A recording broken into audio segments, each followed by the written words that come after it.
الكريم أما بعد فأعوذ بالله من الشيطان الرجيم بسم الله الرحمن الرحيم ربي اشرح لي صدري ويسر لي أمري واحلل عقدة من لساني يفقه قولي ربنا زدنا علما آمين يا رب العالمين إن شاء الله تعالى دا الله سبحانه وتعالى بإذن سره موږ تاسې د الف با توري وویله چې الف با توري اته ویشت دی په دې کې موږ تاسې پنځه مخرج وویله چې هغه یو د خولې خلیقه وه یو ژبه وه او پر شونډان باندې داسې به وایي چې د خولې په خالي حصه کې الف ادا کېږي او د په ژبه باندې اتلس توري د دغه اته ویشت توري څخه اتلس توري پر ژبه باندې ادا کېږي بیا موږ تاسې وویله چې څلور توري پر شونډانو باندې ادا کېږي چې هغه څه شي وه یو با وه او میم و واو او فا او بل موږ تاسې وویله چې ستوني دي په ستوني کې شپږ توري ادا کېږي او بل موږ تاسې غونه وویله چې دا مو پنځه مخرج و چې په پزه کې غونه جوړېږي دا پنځه مخرجه موږ تاسې ویلي وه اوس تر مخه تر دې چې موږ تاسې سبق ته ولاړ شو اول به موږ تاسې د دا تورو مخرجونه وپېژنو نن به انشاءالله تعالی د اته توري زه درته وایم په بله ویډیو کې به انشاءالله تعالی بیا زه تاسې ته نور توري درکړم اعوذ بالله من الشیطان الرجیم بسم الله الرحمن الرحیم راځو الف ته الف چې ستاسې په یاد وي موږ تاسې وویله چې الف د خولې په خالي حصه کې ادا کېږي الف د خولې په خالي حصه کې ادا کېږي چې دغه الف ته یا وچ الف زموږ خلکو ورته وایي موږ تاسې الف مده ورته وایي مده څه معنا لري که د چیرې د دغه یو توري نوشته وي لکه زه دلته به مثال با به درته وکاږم که زه با ته زور ورکړمه او دغه الف ورسره وکاږم دا داسې وکړي با پر د الف باندې دغه الف د خولې په دغه خالقه کې ادا کېږي سید انشاءالله او اوس راځو با ته با ما تاسو ته وویله چې با د شونډانو په لنده حصه کې ادا کېږي با شونډانو په لنده حصه کې ته ستاسې په یاد ژبه چې ما تاسو ته وویله چې یو د ژبې څوکه ده یو د ژبې سر دی اوس د ژبې سر ته تاسې وګورئ زه به د عکسونه لږ درته غټ کړم داسې بیا کړم که تاسې دغه د ژبې سر ته وګورئ دغه د دغه لوړ څلور غاښه چې دي دلته د دغه سره دغه ځای ته پورته کېږي دلته موږ تاسې تا ادا کوو پسې راوسو فا ته وګورئ دا د ژبې سر که تاسې وګورئ دغه لوړ غاښونه د ژبې پر سر پراته دي د ژبې څوکه نه در یادوم د ژبې سر در یادوم د ژبې پر سر باندې پراته دي موږ اوس هوا پسې راپورې وو اکثر وخت زه تاسو ته وایم چې د ژبې سر مو راوباسئ د لوړو غاښو او لاندې غاښو ترمنځ د لوړو غاښو فشار پر د ژبې پر سر راوړئ فا ادا کړئ الحمدلله انشاءالله تعالی دا عکسونه یې ستاسو ته ډېر اسانه کوي او جیم او شین که ستاسې په یاد وي ما درته ویله دا د ژبې په نیمایي کې ویل کېږي دا زموږ تاسې ته اسانه دی ډېر مشکل نه دی دغه ژبه پورته کېږي دا زموږ تاسې لوړ تالو چې دی هغه ځای ته جیم دا موږ تاسې انشاءالله تعالی په اساني ویلی سو دا اسانه توري دي پسې راوسو ح موږ تاسې وویله چې دا د ستوني د تورو څخه ده اوس ح چې ده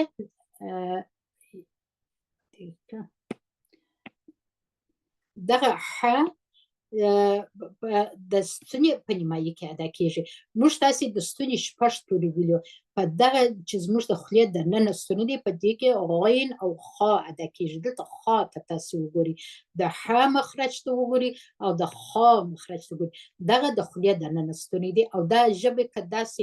ورته سوی دی چې زه د ژبې اخره یا د ژبې و نرم تالو ته دغه زموږ تاسې د نرم تالو حصه ده دغه ته پورته کوي خوله سره راټول کوي خا اوس نو د ح مخرج او د خا مخرج دا دواړه د ستوني توري دي دغه د غاړې په نیمایي کې ادا کېږي او دا د ننه په خوله کې چې ستوني دی په هغه کې ادا کېږي پس رابطه دال ته دال او د تا ته تاسو وګورئ زه دا بیرته دا لږ درته راکښته کومه تا ته وګورئ دال او د تا مخرج یو شی دی که تاسو ورته وګورئ د تا ته د تا مخرج ته وګورئ د ژبې دغه سر مو نه دی د لوړ غاښو دغه موږ تاسې لیکې تالو لرو دا د څلور غاښو لوړ چې تاسې خپله ژبه وروړئ موږ دغه ته زیږ تالو وایو د دا زیږ تالو سره یعنې د غاښو د سره موښتی دی تاسې ښه پام ورته وکړئ دا د تا مخرج دی اوس به راوباسو دال ته دال عین مخرج دی تا او دال مخرج یو دی مګر اوازونه مختلف دي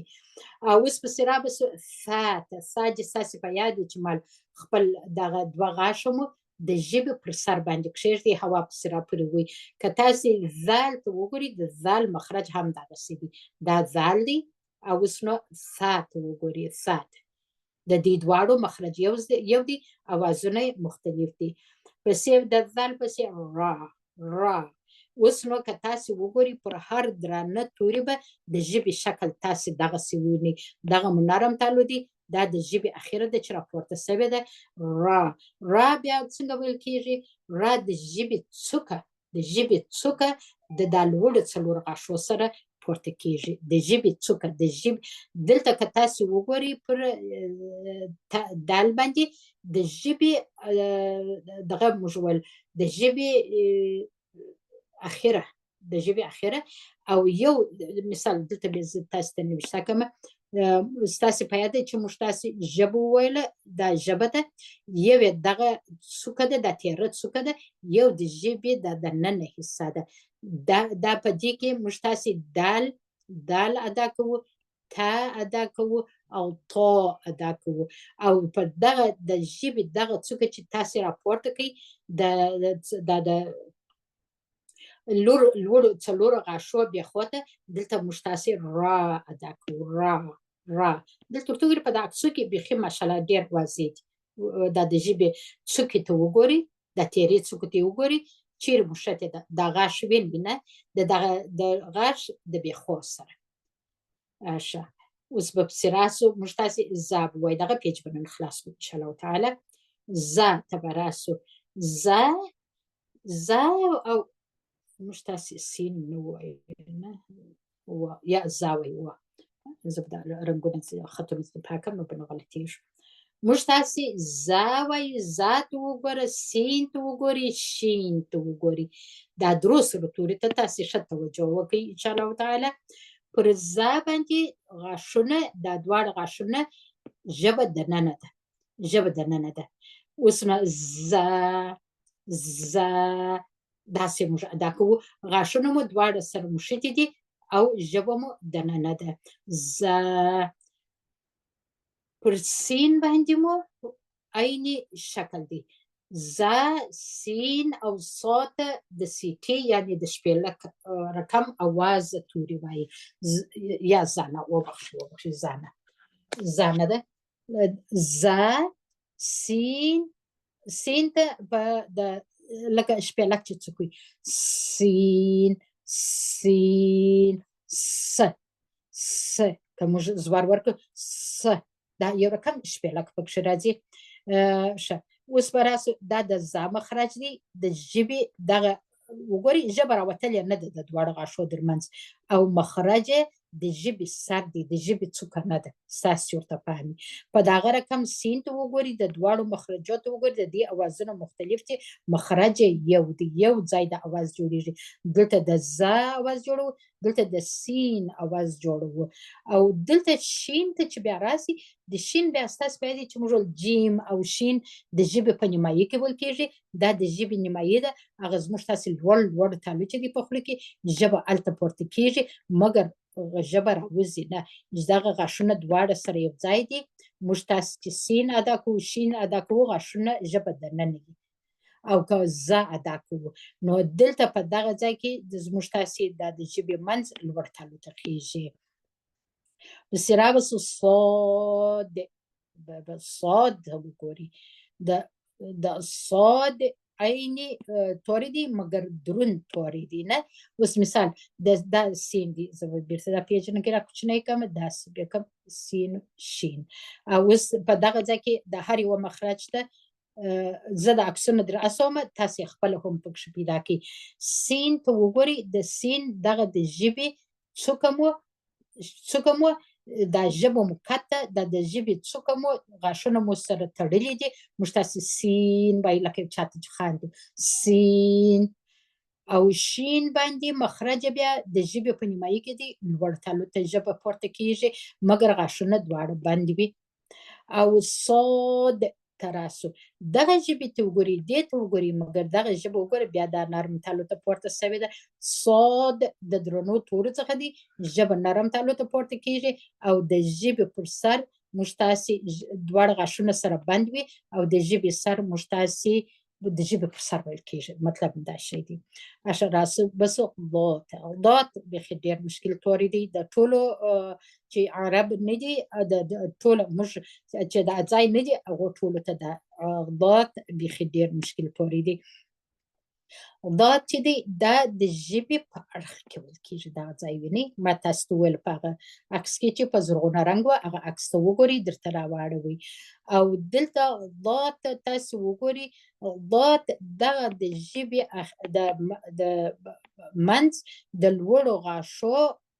دغه ته اورۍ ته پورته کیږي او دروند توری دی. که تاسو وګورئ په صاد باندې ژبه د نرم تالو ته پورته سوې ده او په ضاد باندې پورته سوې ده، دا په ډکه خوله ویل کیږي.